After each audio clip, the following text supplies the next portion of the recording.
शांति दूत की सुन लो वाणी, शांति दूत की सुन लो वाणी, शांति दूत की सुन लो वाणी, शांति दूत की सुन लो वाणी, शांति दूत की सुन लो वाणी, शांति दूत की सुन लो वाणी। रहेगा नहीं किसी नैन में पानी। चाहे वो स्वर्ग के भोग हो, चाहे वो मृत्यु लोक के तो भोग। भोग तो भोग ही हैं, चाहे वो भोग कहीं के भी हो, चाहे वो भोग सुख का स्वर्ग के हो, चाहे वो भोग पृथ्वी के हो। सही कह रहा हूं गलत कह रहा हूं? भोग भोगने से आयु क्षय होती है, सत्कर्म क्षय होते हैं। जितना भी सुख आपको मिलता है आपके सत्कर्मों की वजह से मिलता है, और जितना सुख आपको मिल गया है वो आपके सत्कर्म समाप्त हो गए ऊपर। फोकट में नहीं मिले, सैलरीज के लिए भी पेमेंट करके आए हो आप। जो भी आपको मकानात यहां मिला है, जो भी आपको जो भी मिला है, whatever, इन सब की पेमेंट आपने की है, सत्कर्मों की पेमेंट आपको करनी है या कर चुके हो। और स्वर्ग में भी चले जाओगे तो स्वर्ग में भी जाके क्या होगा? काश हम सबके बच्चे ऐसे ही हो, भगवान को इस कदर प्रणाम कर सके, तब आप भी कह सको ये हमारे गोपाल जी ने हमारे घर में बेची है। हम कुछ कह रहे थे,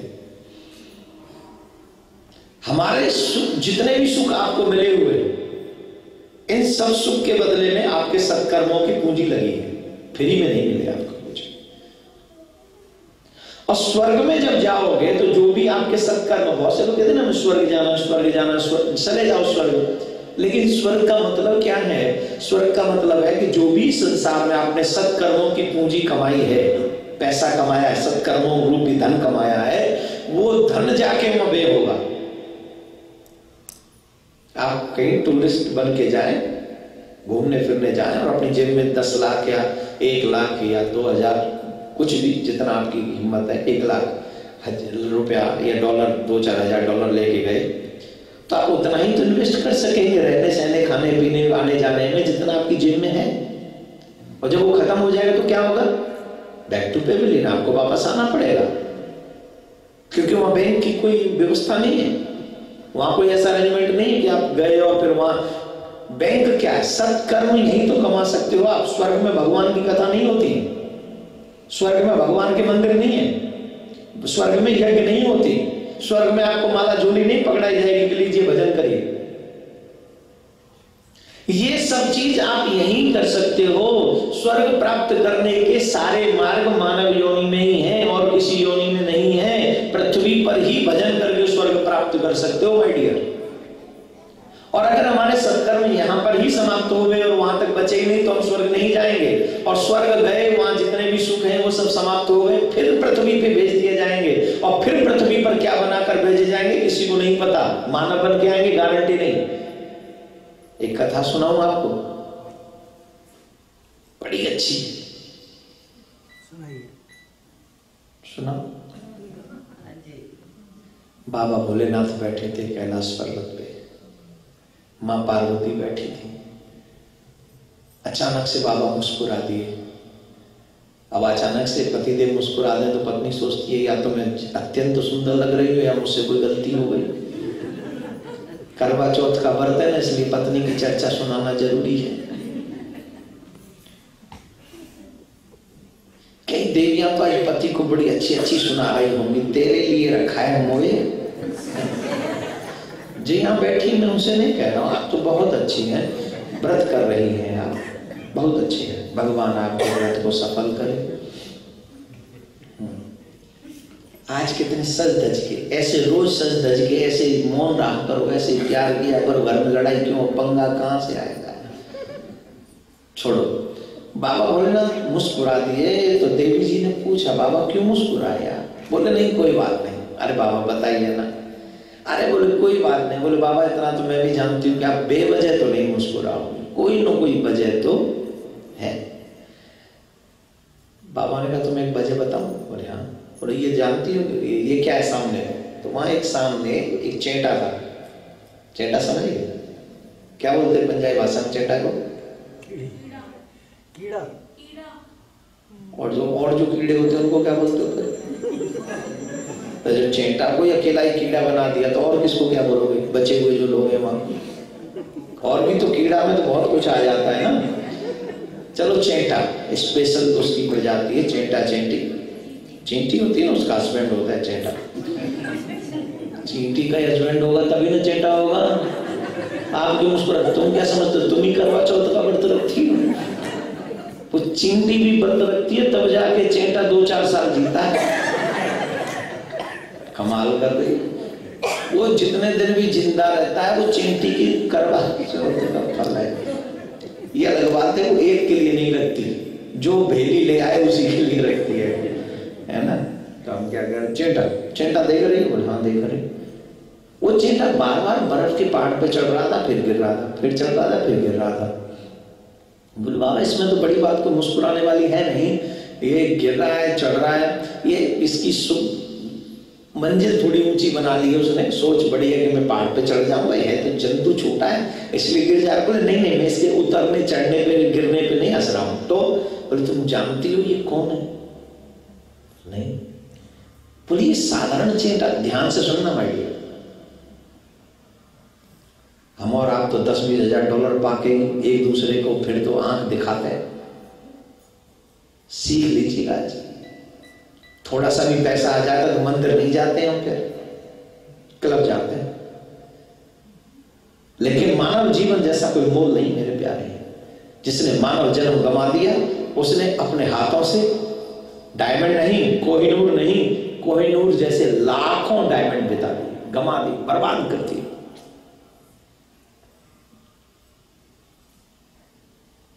तुम जानती हो ये कौन है? बोले नहीं। बोलिए अब से पहले 17 बार इंद्र बन चुका है। अब से पहले ये चेंटा 17 बार 17 टाइम इंद्र बन चुका है। और अब देखो क्या बना? चेंटा। तो जब स्वर्ग का अधिपति राजा, जब उसके पुण्य खत्म हो जाए, समाप्त हो जाए, संपूर्ण हो जाए, उसे चेंटा बनना पड़ता है, तो हम और तुम कौन से खेत की? हमारा क्या होगा? स्वर्ग की कामना भी बेकार, छोटी और झूठी कामना ही है। स्वर्ग की कामना भी करना एक तरीके से गलत चीज है। तो बोले किसकी कामना करें? बोले हरि के चरणों की सेवा की ही कामना करें। हम जो वैष्णव लोग हैं, जो वैष्णव लोग हैं वो तो भगवान के धाम की कामना करते हैं, गोलोक की, साकेत की। और जो संन्यास आश्रम में गए हैं या जो निराकार को मानते हैं वो मोक्ष की कामना करते हैं। जो ज्ञान मार्ग को मानते हैं वो मोक्ष की कामना करते हैं, और जो प्रेम मार्ग को मानते हैं वो भक्ति की कामना करते हैं, वो ईश्वर प्राप्ति की कामना करते हैं। क्या हमें भक्ति और भक्ति का मंजिल क्या है? परमात्मा के धाम का वास, गोलोक का वास। और जब जीव को गोलोक का वास मिल जाता है फिर उसका पुनर्जन्म पुनर्विमरण से मुक्ति मिल जाती है। बोलो राधे राधे, जोर से बोली। तो स्वर्ग की कामना नहीं करनी माय डियर। किसकी कामना करनी है? प्रभु के मिलन की, गोलोक धाम की, साकेत धाम की, वो कामना करो। है स्वर्ग की कामना करोगे वहां सुख मिल जाएंगे, अच्छा खाने को मिलेगा, अच्छा रहने को मिलेगा, और जैसे अच्छे कर्म समाप्त हो जाएंगे पुनः इस धरती पे भेज दिया जाएगा, फिर वही आना जाना लगा रहेगा। तो बंधु भगवान ने कहा कि तुम भजन नहीं करते हो, तुम अपने आप को बड़ा कमजोर फील करते हो, बार बार मेरे पास आते हो, मदद मांगते हो, अरे कुछ तो करो। बोले महाराज अब कृपा करो। बोले एक काम करो, तुम और दैत्य मिलकर समुद्र मंथन करो, और तुम दैत्य और देवता मिलकर जब समुद्र मंथन करोगे तो उससे अमृत निकलेगा, तो हम तुम्हें अमृत पान करा देंगे, और जब तुम्हें अमृत मिल जाएगा तो तुम्हारा कल्याण होगा, तुम्हें फिर कोई मार नहीं सके। बोले ठीक। बोले महाराज देवता और दैत्य मिल के काम करेंगे? बोले ऐसे लालच ऐसी चीज है कि सब मिल जाते हैं। कैसे? बोले जाके कह देना तुम्हें अमृत मिलेगा। अब भगवान को भी कभी कभी झूठ बोलना पड़ता है, बोलते हैं कि नहीं भगवान झूठ? कभी कभी। किसके लिए? धर्म की स्थापना के लिए। किसके लिए? भगवान हमेशा धर्म की स्थापना के लिए जो भी कर्म करते हैं वो उन्हीं के लिए करते हैं। ऐसी कुछ लीलाएं हैं जिन पे जीव को डाउट होता है। डाउट इसलिए होता है क्योंकि जीव धर्म को जानता नहीं है, और जब तक जानेगा नहीं तब तक डाउट होता रहेगा। जाने बिन न होए प्रतीति, जब तक जानोगे नहीं प्रेम कैसे हो जाएगा। तो बंधु, भगवान ने दैत्यों देवताओं से कहा कि दैत्यों को कहना तुम्हें अमृत मिलेगा, और अमृत मिलेगा ये भाव रख के समुद्र मंथन करो। तो समुद्र मंथन किया देवता और दैत्यों ने मिलकर। वासुकी नाग की नेति बनाई, सुमेरु पर्वत की रई बनाई, और समुद्र मंथन होने लगा। और जब समुद्र मंथन होने लगा तो वो पर्वत जो था वो समुद्र में धंसने लगा, और जब समुद्र में धंसने लगा तो प्रार्थना की, बोले प्रभु जी चला जाएगा तो फिर तो मंथन कैसे होगा। तब भगवान ने कछुए का रूप बनाया, और कछुए का रूप बनाकर उस पर्वत को अपनी पीठ पे धारण किया। देखिए, मैं आपको सारी गुण कथाएं सुना रहा हूं यहां पे, और सुना इसलिए रहा हूं क्योंकि मुझे यहां कुछ लोग ऐसे लग रहे हैं जो बाकी सुनना चाहते हैं, वरना ये कथा में बहुत कम जगह पे ही, क्योंकि 1-1.5 घंटे में आप कितनी कथा सुनाओगे, भागना पड़ता है कथा में।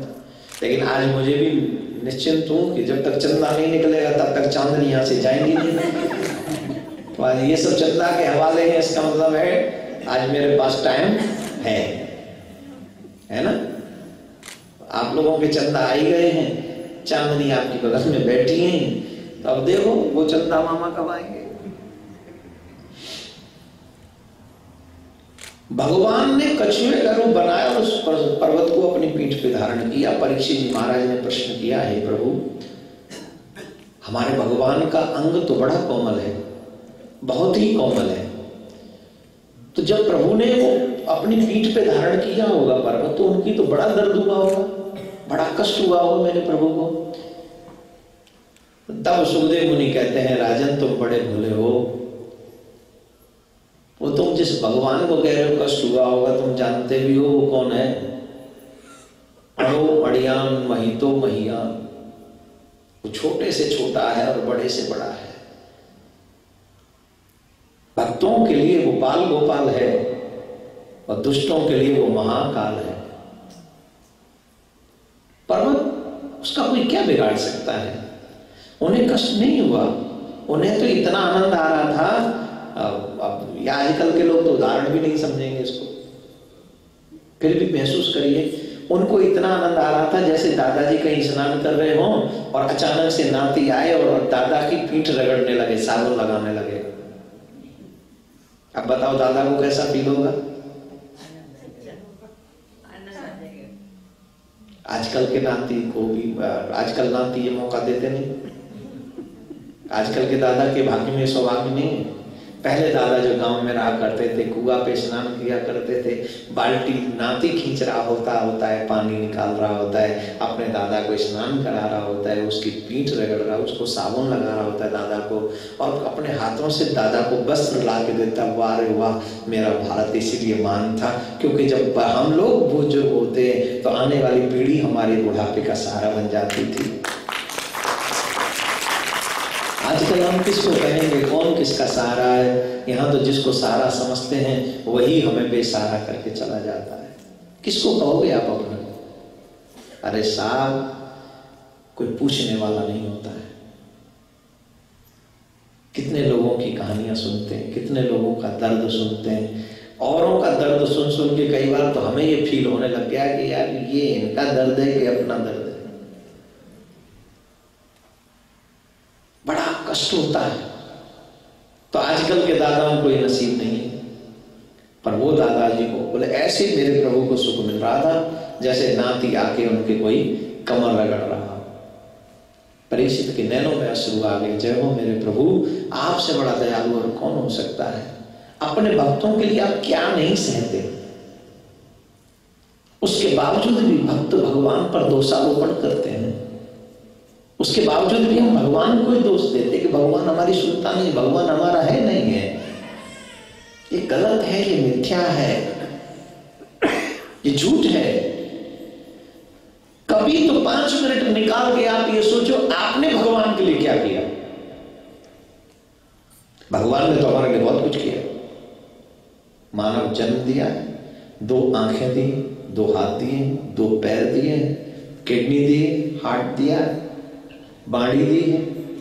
इस दुनिया में गूंगे भी लोग हैं, इस दुनिया में अंधे भी लोग हैं, इस दुनिया में लूले भी लोग हैं, इस दुनिया में लंगड़े भी लोग हैं, इस दुनिया में बहरे भी लोग हैं, पर तुम उनमें से एक नहीं हो।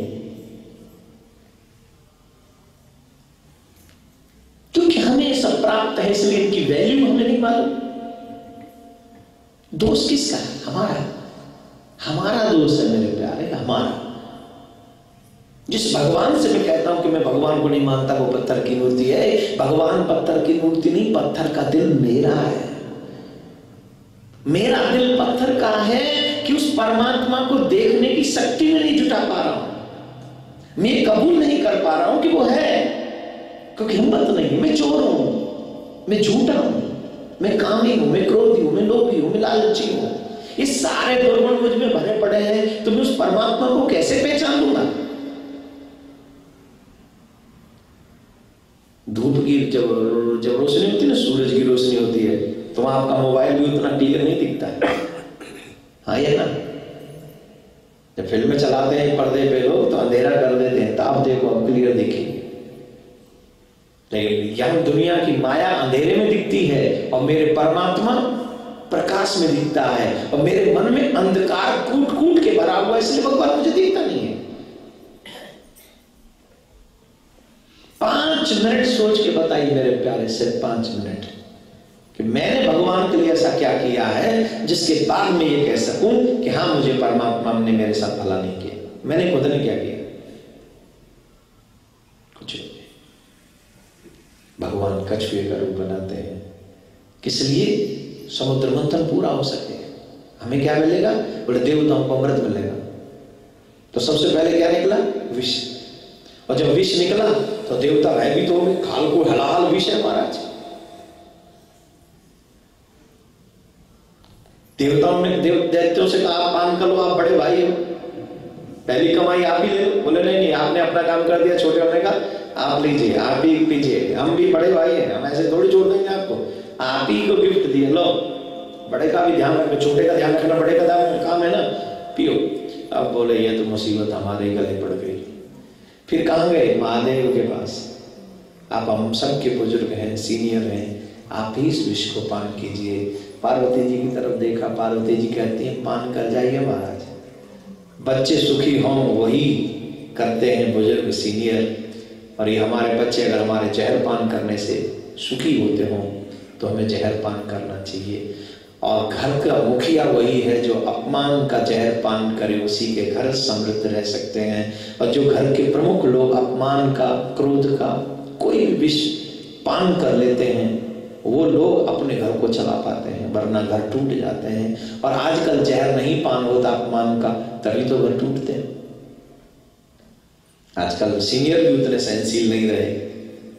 जो यहाँ बैठे मैं उनसे नहीं कह रहा हूँ, माफ करना, लेकिन यथार्थ सत्य जो है, जब मैं हमेशा कहता हूं जो सह सकता है वही घर में रह सकता है, जो सह नहीं सकता वो घर में एक साथ रह नहीं सकता। आप अपने बच्चों को, अपने आप को सिखाइए कि सहनशील बनना ही पड़ेगा। हर चीज को फेस करो, हर चीज का सामना करो। बड़ी से बड़ी मुसीबत आ जाए उसे फेस करना सीखो। कितनी भी बड़ी मुसीबत है उसे फेस करो, सहन करो उसे, और करना चाहिए। राधे राधे बोलना पड़ेगा। भगवान भोलेनाथ ने विष पान किया, समुद्र मंथन प्रारंभ हुआ, अनेकों रत्न निकले, लक्ष्मी जी प्रकट हुई, सब देवता दैत्य कहने लगे हम वर्ण करेंगे। बोले शांत रहो, हम अपनी मर्जी से वर्ण करेंगे, हमें मालूम है हमें क्या करना है। तो कैसे? तो भगवान नारायण का वर्ण, भगवान नारायण का वर्ण स्वयं अपनी मर्जी से लक्ष्मी जी करते। समुद्र में से अंत में अमृत कलश निकलता है। धन्वंतरी भगवान, वो भी भगवान के ही अवतार है, लेके प्रकट होते हैं। और जैसे प्रकट होते हैं दैत्य उनके हाथ से अमृत कलश लेकर भाग जाते हैं। देवताओं को अमृत नहीं मिलेगा, हमें अमृत मिलेगा। देवता लोग त्रायमाम त्रायमाम करते, बोले महाराज अब तो मर ही जाएंगे, ये बिना अमृत के ही हमको मारते थे, अभी अमृत इनको मिल गया, अभी हमको नहीं छोड़ेंगे। भगवान बोले बेटा अमृत देवताओं के लिए है, दैत्यों के लिए नहीं, इसलिए अमृत सिर्फ देवताओं को ही मिलेगा और किसी को नहीं मिलेगा। बोले प्रभु मिलेगा कैसे, ये तो सब ले जाएंगे। बोले चिंता मत करो, तुम ही को मिलेगा। तब भगवान मोहिनी रूप बनाते हैं। देवियां ध्यान दें, जितनी भी देवियां बड़ा सुंदर सुंदर श्रृंगार करके आई है, आपको भी लगता हो ना सुंदर है, ब्यूटीफुल है, लगता है कि नहीं? सबको लगता है। जब जवान होते हैं सब फील करते हैं, जब बुढ़े हो जाते हैं तो गलुआ लटक जाते हैं। बाल में मेहंदी लगाओ तो भी कलर नहीं जमता है, लाली लगाओ तो कह देती है लाली अब तो बस कर, काजल लगाएं तो फिसल जाता है, नीचे दिखा जाता है, कहता इनफ, दैट्स इट। जानते हो कितने सुंदर थे वो मोहिनी बनकर। इसीलिए भगवान को कहा जाता है तुमेव माता चकिता तुमेव। परमात्मा न स्त्री है न पुरुष है। भगवान कौन है? बोले जब जिस रूप में हम उसे बसते हैं वो उसी रूप में प्रकट होता है। एक और चीज मैं बता देना चाहता हूं आपको, व्रत में काला और आज के व्रत में सफेद वस्त्र यूज नहीं करना चाहिए पहनने में। आज के दिन तो भगवान कितने सुंदर बने महाराज, बोले कुछ पूछो ही मत। इतने सुंदर बने, इतने सुंदर बने वो, इतने लिसन टू मी, मुझे देखते रहो, इतने सुंदर बने कि दैत्य लोग अमृत पीना भूल गए। यहां पर कोई भी देवी या कथा सुन रही हो, इनमें से कोई देवी या कोई देवता ये कह सकता है कि मुझे देख के कोई पानी पीना भी भूल गया? कभी भी जब आप जवान होता, इतना तो होता है कि वो पीता रहता है और आपको घूरता रहता है, लेकिन छोड़ता नहीं है पीना, छोड़ता नहीं, वो पीता रहता है। लेकिन वो सुंदरता कैसी होगी? एक तो वो दुष्ट प्रवृत्ति के दैत्य, और हाथ में भी है उनके अमृत। हाथ में साधारण वस्तु नहीं है, अमृत है। उस अमृत को पीना भूल गए दैत्य।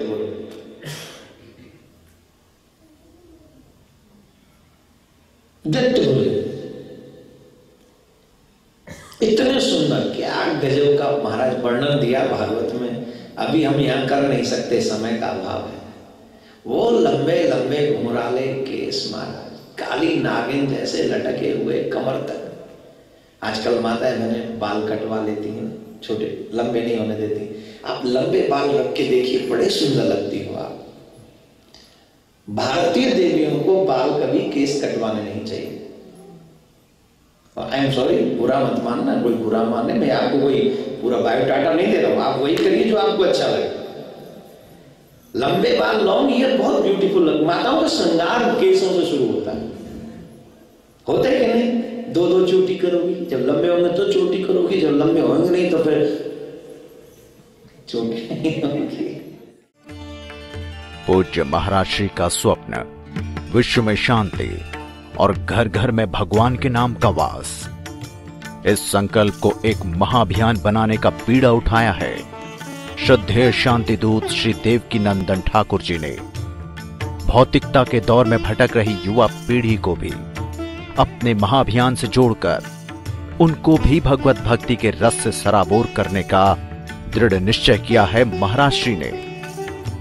साथ ही विश्व शांति सेवा चैरिटेबल ट्रस्ट महाराज श्री के अध्यक्षता में अंतर्राष्ट्रीय स्तर पर भगवत भक्ति के प्रचार के साथ मानवता की सेवा के लिए भी प्रतिबद्ध है। जरूरतमंदों की सहायता और विषम परिस्थिति में महाराज श्री ने सदैव सबके लिए अपना हाथ बढ़ाया है। आप भी श्रद्धेय शांति दूत श्री देवकी नंदन ठाकुर जी के महाअभियान में अपना पुनीत सहयोग प्रदान कर सकते हैं। फाउंडर मेंबर 5,51,000 रुपए, समिति मेंबर 2,51,000 रुपए, कार्यकारिणी मेंबर 1,21,000 रुपए, सहकार्यकारिणी मेंबर 51,000 रुपए, आजीवन सदस्य 1,100 रुपए।